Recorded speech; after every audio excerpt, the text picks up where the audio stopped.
Assalamualaikum warahmatullahi wabarakatuh. Salam sejahtera untuk kita semua. Salam sejahtera untuk seluruh saudara-saudaraku sebangsa dan setanah air dimanapun Anda berada, dari Sabang sampai Merauke, dari Miangas sampai Pulau Rote.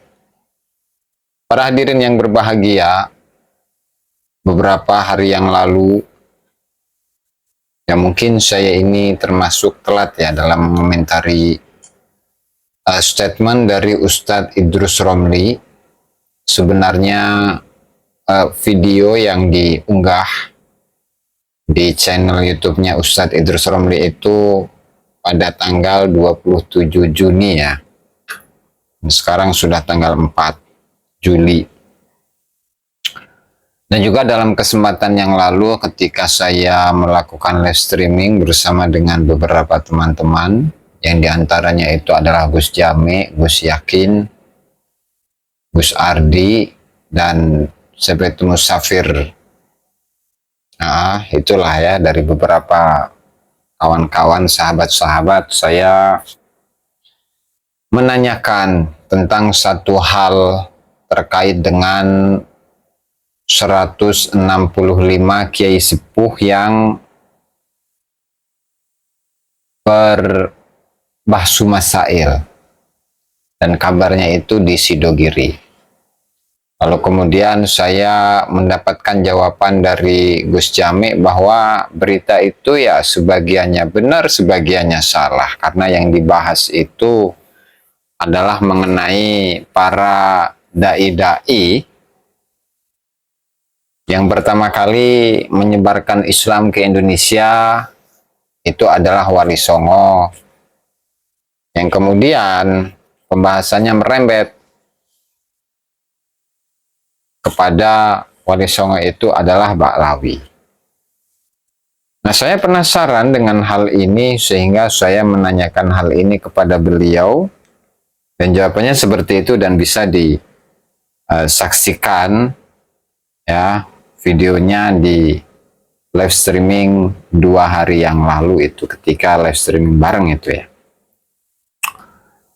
Nah, kemudian saya mendapatkan satu pandangan yang cukup berbeda dari Gus Muhammad Yasin Al-Branangi Al-Liqai, sahabat saya, saudara saya, yang tulisan tersebut diunggah di Facebook beliau ya. Nanti akan saya tampilkan, dan sebelumnya mari kita simak bagaimana sedikit atau cuplikan dari videonya Ustadz Idrus Romli ketika menyatakan bahwasannya Kiai Haji Khalil Nawawi dan 165 Kiai Sepuh, Wali Songo Ba'lawi. Langsung saja kita simak. Silahkan. Ada kaedah ya yang berlaku di kalangan para ulama umat Islam Ahlus Sunnah wal Jamaah. Pertama, bahwa suatu persoalan yang terjadi pada masa ulama salaf, maka jawaban persoalan ini adalah ulama salaf, bukan ulama sekarang. Tergantung yang dibahas apa dulu. Kalau pembahasannya mengenai hukum fikih, ya belum tentu. Sehingga jawaban yang seperti ini terlalu global. Ya, Ustadz Idrus Romli ini ya. Kalau kaitannya dengan sejarah, tinggal disampaikan saja datanya seperti apa untuk dikaji. Apakah data itu sesuai atau tidak. Itu loh. Kemudian di sini juga ketika mengklaim bahwa Kiai Haji Khalil Nawawi dan 165 Kiai Sepuh kemudian menyepakati bahwasannya Wali Songo itu Ba'lawi, dan itu sudah dijawab juga oleh Gus Jami bahwa itu adalah keterbatasan data. Karena memang banyak dari keluarga-keluarga keturunan Wali Songo yang saat itu belum mau mengeluarkan manuskrip-manuskripnya untuk dikaji. Ya, sehingga jangan senang dulu dengan adanya data tersebut ketika memang data tersebut adalah sebuah data yang valid. Ya. Makanya di sini saya tertarik untuk mengulas satu tulisan yang ditulis oleh Gus Yasin yang tadi saya sampaikan ya. Yang nanti akan saya tampilkan itu di layar ya. Dan redaksinya adalah sebagai berikut. Ini diposting pada 14 jam yang lalu. Ustadz Idrus Romli dengan judul Ustadz Idrus Romli tidak ilmiah dan tidak keren saat mengatakan 165 ulama sepuh Wali Songo itu dari klan Ba'alawi oleh Gus Muhammad Yasin Al-Beranangi Al-Liqai, ditulis pada tanggal 20 bulan Juni 2024 jam 20.18 ya, jam 8 lebih 18 malam. Ustadz Idrus mengatakan yang bukan ulama harus minggir karena umat ini ikut ulama, bukan ikut yang bukan ulama. Dan sekarang kalau ada ulama yang berpandangan lain maka minggir juga, nggak diikuti. Mengapa? Karena berbeda dengan ulama yang dulu. Dan ini akan kita bicarakan pada kali ini, dan ini sangat ilmiah dan sangat dalam Islam. Kaidahnya sangat ilmiah. Maka tanggapan dari beliau ya, Gus Yasin. Ini langsung saja tanggapan-tanggapan saja yang akan saya ulas ya. Ustadz Idrus menyatakan ulama yang memiliki pandangan berbeda dengan ulama terdahulu harus minggir dan tidak boleh diikuti. Itu berarti ulama yang dulu pasti benar. Sedangkan ulama yang datang kemudian pasti salah, pukul rata tentang apapun, tidak melihat dalil-dalil dari kedua ulama. Penulis menyampaikan pernyataan Ustadz Idrus tidak berdasar dalam kajian ilmiah. Tidak pernah ditemukan adanya doktrinasi dan egoisme. Pertanyaan dan pendapat Ustadz Idrus tadi hanya doktrin dan OG pribadi. Karena realita yang sebenarnya tidak demikian. Para ulama terdahulu dalam faham Ahlussunnah wal Jamaah terdapat perbedaan dan dalam respon kebanyakan hal. Para pembaca lebih tahu tentang itu, yakin akan kebenaran pendapat yang dimiliki, dan menganggap orang lain lain tidak berarti merupakan salah satu pola pikir Wahabi. Ustadz Idrus telah terinfeksi paham Wahabisme. Dari ini kita bisa memaklumi kondisi psikologis beliau. Selama ini beliaulah yang paling ganas melawan Wahabi, sehingga beliau terpapar virus Wahabisme. Dalam unggahan video tersebut, Ustadz Idrus juga menyertakan postingan lama yang menjelaskan bahwa Wali Songo adalah Ba'alawi, kata beliau. Begini tutur beliau, keputusan bahsu masail tersebut dipublikasikan dalam berbagai kitab berbahasa Arab di Timur Tengah. Di antaranya kitab Al-Madkhul ila Tarikhil Islam fi Syarqil Aqsa, karya Said Ali bin Tahir Al-Haddad, Mufti Johor, Malaysia. Kitabnya Ba'alawi juga. Isi keputusannya adalah keputusan Majelis Musyawarah dalam pertemuan Majelis Musyawarah pada tanggal 8 Dzulhijjah 1383 Hijriah atau 30 April 1962 di Sidogiri dan diikuti oleh 165 ulama kaum muslimin. Pertemuan memutuskan dan menyampaikan ke berbagai pihak yang resmi bahwa Sadah Alawiyin dari Hadramut yang bermadzhab Syafi'i adalah orang-orang yang menyebarkan Islam di Nusantara. Keputusan ini ditandatangani oleh Ketua Kiai Haji Ahmad Khalil Nawawi dan Wakil Sekretaris Abdul Ghani Ali. Kemudian Ustadz Idrus mengatakan dari keputusan ini ada dua hal yang bisa kita ambil. Satu, bahwa ulama dahulu itu mengakui bahwa Sadah Ba'alawi nasabnya memang sahih, betul, nggak perlu diragukan. Makanya dibilang Sadah Alawiyin. Dan di sini juga dikatakan bahwa Sadah Alawiyin itu memang termasuk kakek-kakeknya Wali Songo. Subhanallah. Ini kan dulu gitu kan, karena belum adanya atau belum dikeluarkannya data-data, catatan-catatan dari para keturunan Dzurriyyah Wali Songo. Sehingga jika memang itu terjadi pertemuan itu, maka ya kesimpulannya itu ya sesuai dengan data-data yang ditemukan saat itu. Karena apa? Apalagi di sini adalah tahun 1962 itu zaman atau masa yang masih berdekatan dengan masa kemerdekaan Itu. Kemudian juga untuk keturunan Wali Songo itu sendiri, mereka itu saat itu ya mengikuti petuah dan juga pesan dari kakek-kakeknya, mbah-mbahnya untuk tidak sampai membuka manuskrip-manuskrip yang menjadi peninggalan dari leluhur-leluhur mereka. Sehingga nggak berani untuk membuka manuskrip tersebut dan isinya apa, itu juga pun tidak mereka ketahui.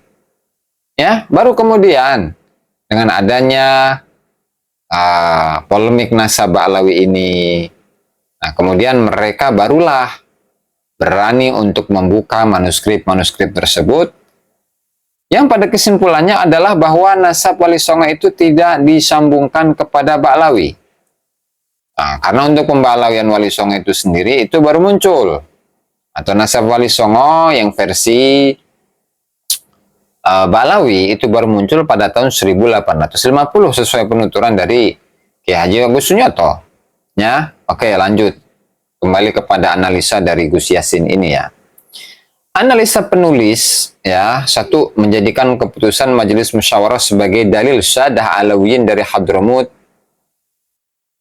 Titik dua, menyebarkan Islam di Nusantara. Padahal sudah kita ketahui bahwa kedatangan mereka itu ya terjadi pada akhir-akhir abad ke-18 ya. Abad ke-18 akhir. Dan itu pun didatangkan oleh Belanda. Dan itu pun juga kedatangan mereka adalah untuk apa? Untuk bekerja, untuk mencari nafkah di bumi Nusantara ini. Itu ya, dan itu sesuai dengan penuturan yang disampaikan oleh Habib Muhsin As-Segaf di dalam kitabnya Al-Istizadah min Akhbaris Sadah. Lanjut.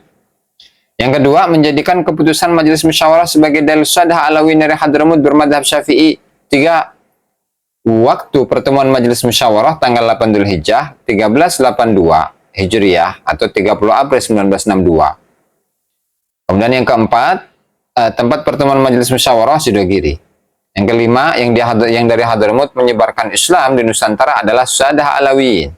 Yang keenam, Majelis Musyawarah di atas diketahui oleh Kiai Haji Ahmad Khalil Nawawi dan Wakil Sekretaris Abdul Ghani Ali. Yang ketujuh, pengarang kitab adalah seorang Ba'lawi.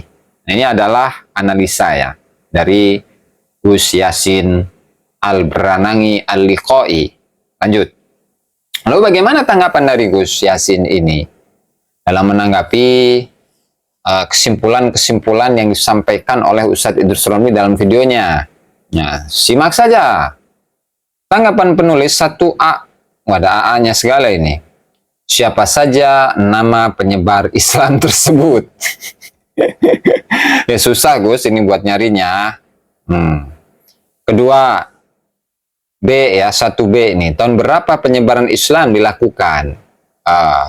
Ya susah, karena Mang Ba'lawi datang ke Indonesia kan pada abad ke-18 akhir. Ya. Kemudian 1C, dimulai dari daerah mana penyebaran Islam dimulai? Susah juga ini. 1D, sebutkan dalil, kitab sejarah atau lainnya yang menjadi rujukan Majelis Musyawarah dalam keputusannya. Nggak bakalan nemu, karena datanya itu pun disebutkan dalam kitab-kitabnya Ba'lawi. Oke, kemudian 2A, bukti apa yang menunjukkan bahwa mereka bermadhab Syafi'i? Nggak bakalan nemu juga ya. Kemudian 2B, siapa nama murid mereka yang dikenal masyarakat sekitar? Jelas, susah ini untuk menemukannya ya. Kemudian yang ketiga A, konversi 30 April 1962 adalah Senin 25 Dzulqa'dah 1981, bukan 8 Dzulhijjah 1382 Hijriah. Kemudian 3B, konversi 8 Dzulhijjah 1382 adalah Kamis 2 Mei 1963 M Masehi, bukan 30 April 1962. Dan perlu diingat, perlu dicatat bahwasannya untuk tahun 1962 itu sendiri ya, itu Habib Alwi bin Thahir itu meninggalnya pada bulan Desember 1962 ya, pada tahun 1962 bulan Desember ya. 3C, jadi menurut Ustadz Idrus yang benar yang mana? Ya ini pilihannya, silakan Ustadz Idrus untuk memilihnya. Kemudian yang kelima, tunjukkan isbat nasab Sadah Alawiyah yang katanya menyebarkan Islam di Nusantara dari orang Hadramut berupa kitab atau manuskrip, ya, atau berupa syuhrah yang menetapkan nasab mereka tersambung ke Rasulullah Shallallahu Alaihi Wasallam sehingga disebut Sadah Alawiyah. Tuh, banyak pertanyaan ini Gus, lanjung nanti. Siapa Ustadz Idrus Romlinya ini ya? Yang ke-6B, tunjukkan daftar hadir panitia atau pengurus. Maaf tadi. 6A, tunjukkan susunan panitia atau pengurus majelis musyawarah tersebut. Susah. Kemudian 6B, tunjukkan daftar hadir panitia atau pengurus dan peserta pertemuan majelis musyawarah tersebut. Total peserta 165 ulama. Nah, sementara nama ulama-ulamanya siapa saja itu pun juga nggak jelas kan. Kemudian selanjutnya, objektivitas pengarang kitab pasti diragukan dan pantas dipertanyakan, mengingat sudah banyak temuan kitab yang Ba'alawi palsukan atau ditambah-tambahi isinya. Nah, penulis mencoba menganalisa kebenaran terjadinya pertemuan majelis musyawarah yang tercatat dalam kitab tersebut. Nah, di mana pengarang kitab adalah orang yang berdomisili di Johor, Malaysia dan menjabat sebagai mufti. Tadi yang saya katakan ya, di Johor, Malaysia, dan beliau meninggal pada bulan Desember 1962. Kemudian orang di seberang lautan mencatat, tapi tak satu pun orang di sekitar mengetahui adanya pertemuan. Subhanallah. Ini gimana ceritanya ini, Gus? Waduh. Oke, lanjut ya. Ustadz Idrus mengatakan di kitab Ashraf Hadramut, karya Profesor Dr. Muhammad Hasan Al-Idrus, lagi-lagi kitab Ba'alawi. Di kitab ini, keputusannya dikutip secara lengkap, sama dengan lampirannya. Terjemahnya, keputusan majelis musyawarah yang berkumpul untuk mengkaji masuknya Islam ke Indonesia dan telah dihadiri oleh 165 ulama. Keputusan ini disusun dalam bentuk surat yang tembusannya dikirim kepada Menteri Agama Jakarta, Menteri Perhubungan Antar Ulama di Jakarta, Direktur Kantor Informasi Agama Surabaya, dan yang keempat, Direktur Kantor Informasi Agama Pasuruan, nomor 63, perihal masuknya Islam ke Indonesia, Pasuruan 21 Mei 1963. Kepada yang terhormat, Ketua Seminar Sejarah Masuknya Islam ke Indonesia, Assalamualaikum warahmatullahi wabarakatuh. Dengan segala hormat, kami atas nama Majelis Musyawarah menyampaikan dengan segala hormat bahwa Majelis Musyawarah dalam perayaan yang ketiga di Gedung Jangkuyang, Fordang, Sidoarjo pada tanggal 8 Dzulhijjah 1382 Hijriah atau 30 April 1962 Masehi yang dihadiri oleh sekitar 165 ulama. Setelah memperhatikan, meneliti dan menyimpulkan mengenai tema di atas, majelis tersebut memutuskan serta menguatkan bahwa yang pertama kali memasukkan Islam ke Indonesia adalah para Sadah Alawiyin dari Hadramut yang mengikuti mazhab Syafi'i. Hal ini kami harapkan agar dimaklumi dan dilaksanakan sebagaimana mestinya, dan terima kasih. Wassalamualaikum warahmatullahi wabarakatuh.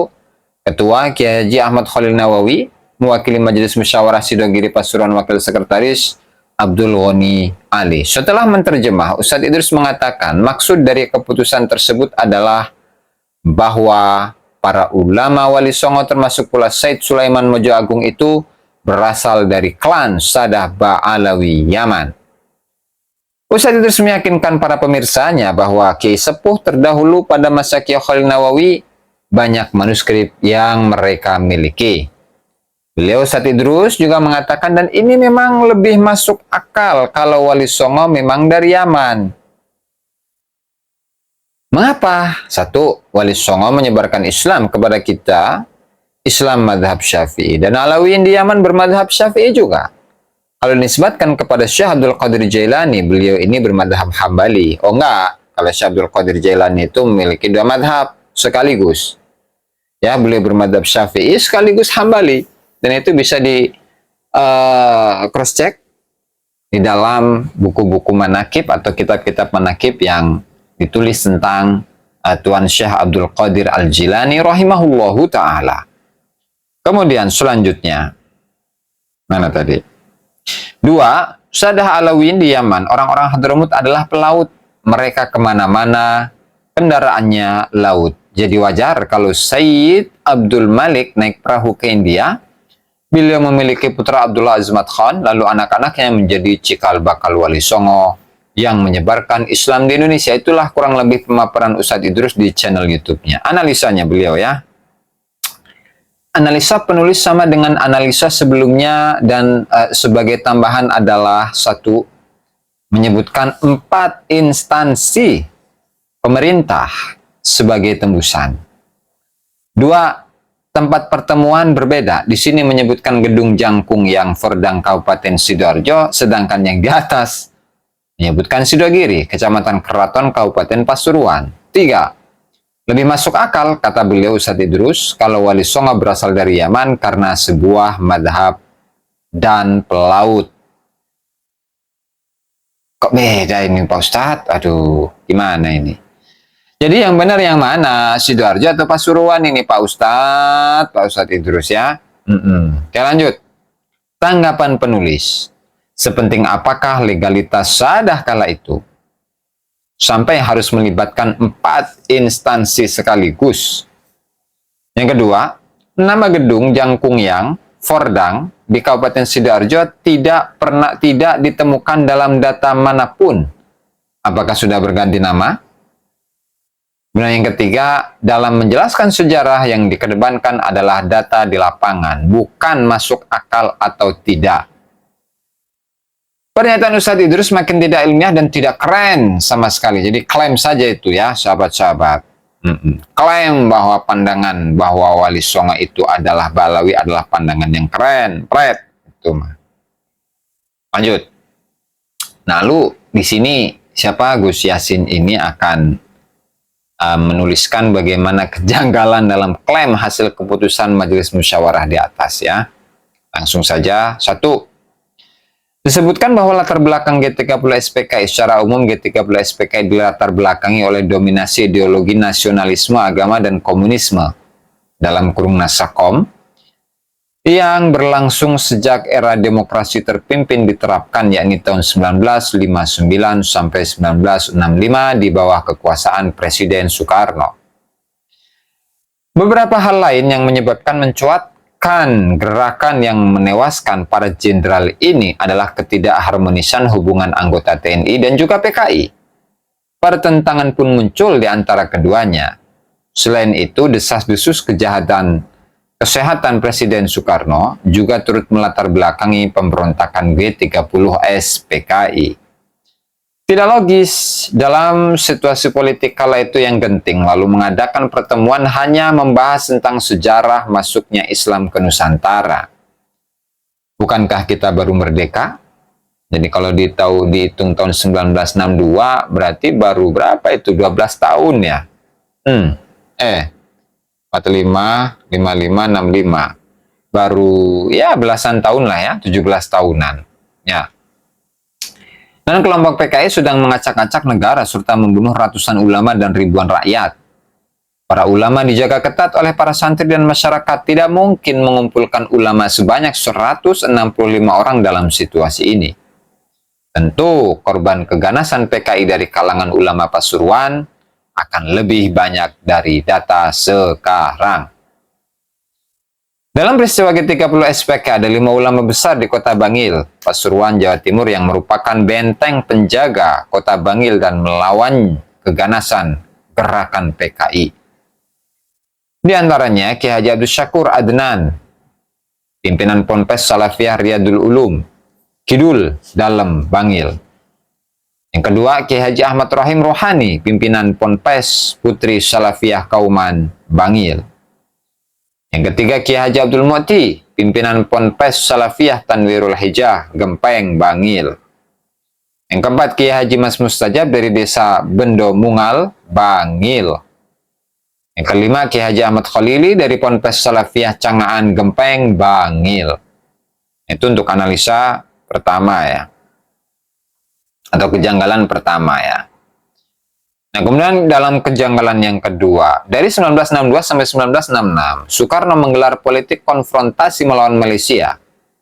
Ia menganggap pendirian Federasi Malaysia termasuk Malaka, Singapura, dan wilayah Kalimantan yang sebelumnya dikuasai Inggris, yang mencakup Sarawak dan Sabah, sebagai kelanjutan dari pemerintah kolonial.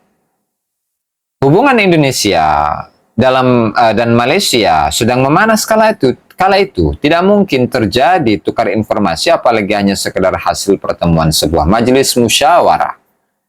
Jadi hanya sekedar majelis musyawarah, ya bahsul masail acan gitu ya. Lanjut. Tiga, tidak ada nama gedung Jangkung yang ada adalah gedung Jangkung. Tidak ada namanya Fordang di Sidoarjo, yang ada adalah Podang.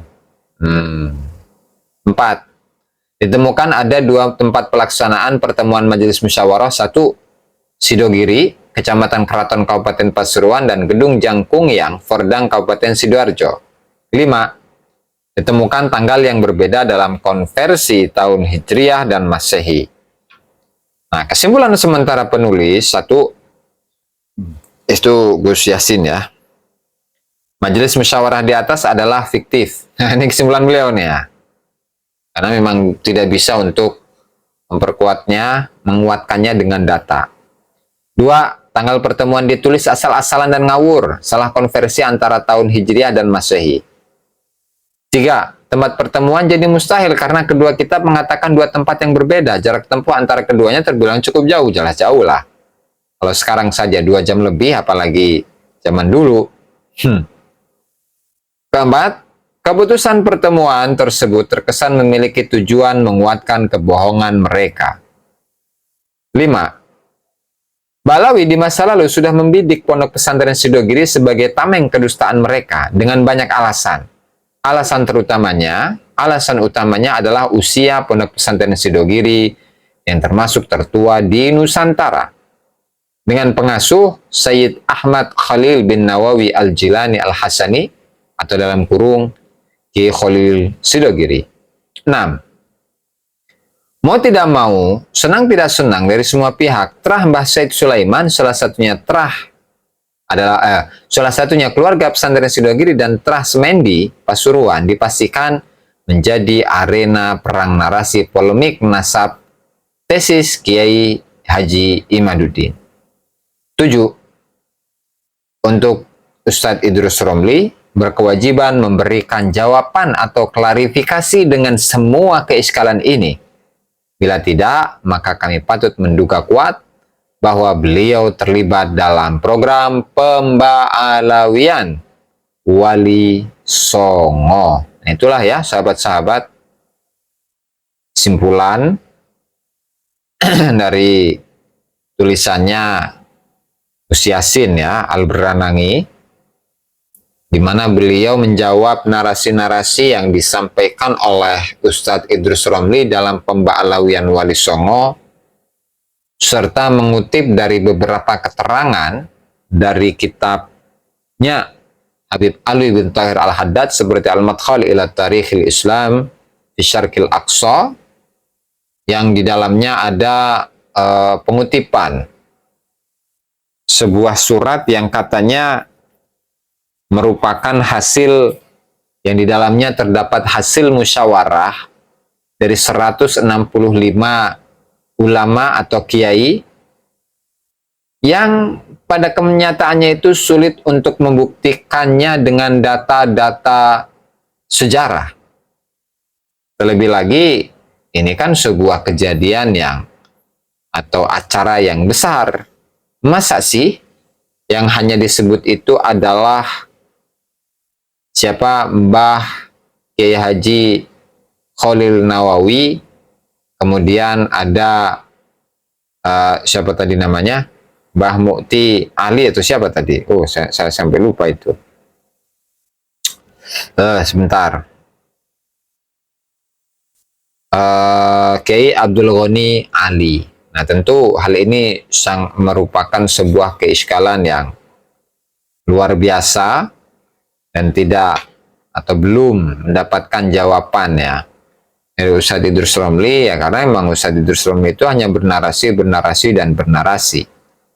dan tidak mampu untuk membuktikan keberadaan ya dari majelis musyawarah yang terjadi pada 2 tempat tersebut. Yang satunya itu adalah di Pasuruan dan yang satunya itu ada di Sidoarjo. Ini mana yang benar ini, Pak Ustadz? Ya, barangkali itu saja ya yang dapat saya sampaikan dalam kesempatan kali ini, dan terima kasih ini kepada Gus Yasin Albranangi yang mengirimkan tulisan ini kepada saya, sehingga saya tahu mengenai kesimpulan sementara ya dari sebuah surat yang diklaim sebagai sebuah hasil musyawarah yang terjadi atau diadakan pada tahun 1962 yang katanya itu dihadiri oleh 165 kiai sepuh. Sementara kiai sepuhnya itu siapa saja itu tidak bisa dibuktikan. Ya barangkali begitulah, sudah kita ketahui semuanya tentang bagaimana pola dari penulis sejarah ya dari kalangan Ba'lawi, dan sama-sama tahu. Barangkali itu saja yang dapat saya sampaikan dalam kesempatan kali ini. Wallahul muwaffiq ila aqwamit thoriq. Wassalamualaikum warahmatullahi wabarakatuh.